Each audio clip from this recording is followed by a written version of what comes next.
तो चलिए अब सॉल्व करते हैं एग्जाम्पल 8। ठीक है, ये भी सिमिलर क्वेश्चन है लास्ट एग्जाम्पल की तरह ही, पर इसमें इसको करने का थोड़ा सा तरीका, ठीक है, आपको एक मल्टीप्लायर चेंज करना पड़ेगा। ठीक है, ये भी बहुत इंपॉर्टेंट क्वेश्चन है। ठीक है, तो चलिए इसको सॉल्व करते हैं। तो इसके इस बार पूछा है, show that this can be express in form P by Q, है P and Q belongs to Z and Q is not equal to zero. ठीक है, लास्ट क्लास में हम लोग ने 0.333, ठीक है, मतलब 0.3, इसको इस वाले नंबर को हम लोग ने पी बाई क्यू के फॉर्म में हम लोग ने दिखाया था। पर इस बार हम लोग को 1.27, ठीक है, दो नंबर रिपीटिंग है।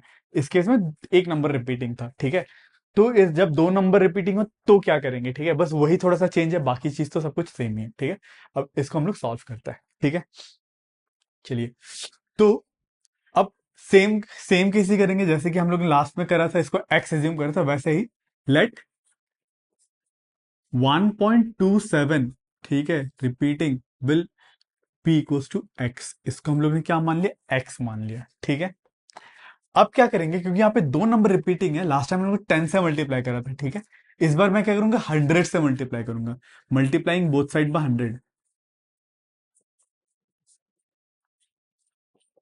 Bye 100 on both side. ठीक है, तो ये क्या बन जाएगा? 100 इंटू 1.27 रिपीटिंग,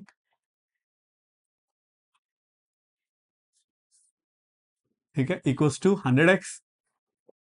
क्लियर है? ठीक है, इसको मल्टीप्लाई करने पे ये बनेगा 127.27 रिपीटिंग। ठीक है, आई होप आपको ये समझ में आएगा, क्योंकि ये नंबर जो है ये ऐसा नंबर है 1.27272727। ठीक है, इसको अगर 100 से मल्टीप्लाई कर दोगे तो ये पॉइंट यहाँ पे चला जाएगा बस। ठीक है, तो ये बनेगा 127.272727 एंड सो ऑन, ये 27 जो है रिपीट करता रहेगा। ठीक है, क्लियरली वही लिखा मैंने, इज इक्वल्स टू 100x। ठीक है, अब देखो, अब इधर पे मैं क्या करूंगा, यहाँ पे एक थोड़ा सा एक ट्रिक है। ठीक है, अब इसको मैं क्या करूंगा, देखो मुझे पता है 1.27 रिपीटिंग इज x, तो मैं इस नंबर को ऐसे लिख सकता हूं 126 प्लस 1.27।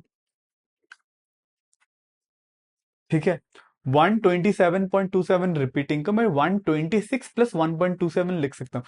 क्यों ऐसे लिखना है मुझे जरूरी? क्योंकि मुझे पता है इसका वैल्यू, मुझे पता है इसका वैल्यू है x। ठीक है, अब ऐसे भी मुझे कहीं से भी मैं x को रिप्लेस नहीं कर सकता, पर अगर मैं 127.27 को 126 प्लस 1.27 लिख दूं तो मुझे इसको मैं x लिख पाऊंगा आराम से। ठीक है, और जो रिपीटिंग वाला पार्ट जो है चला जाएगा। ठीक है, इज इक्वल टू 100x, सही है, लिख सकता हूं।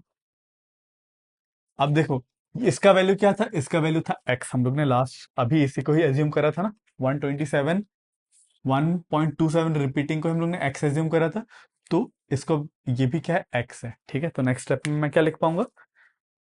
126 plus x equals to 100x। ठीक है, अब x उधर पे चला जाएगा, 100 के साथ सब्सट्रैक्ट हो जाएगा तो बनेगा 99। ठीक है, सो 99x इक्वल्स टू 126, इधर से आपको सिंपली x मिलेगा 126 डिवाइडेड बाय 99।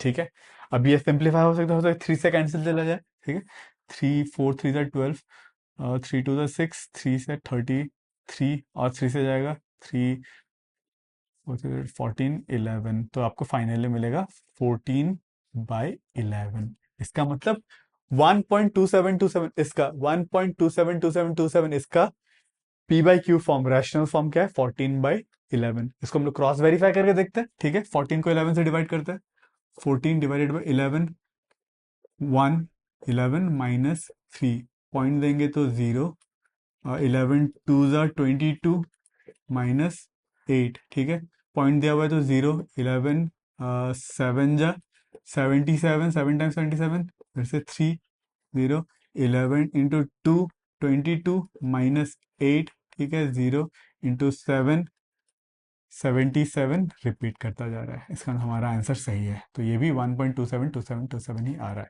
ठीक है, आई होप आपको क्लियर है।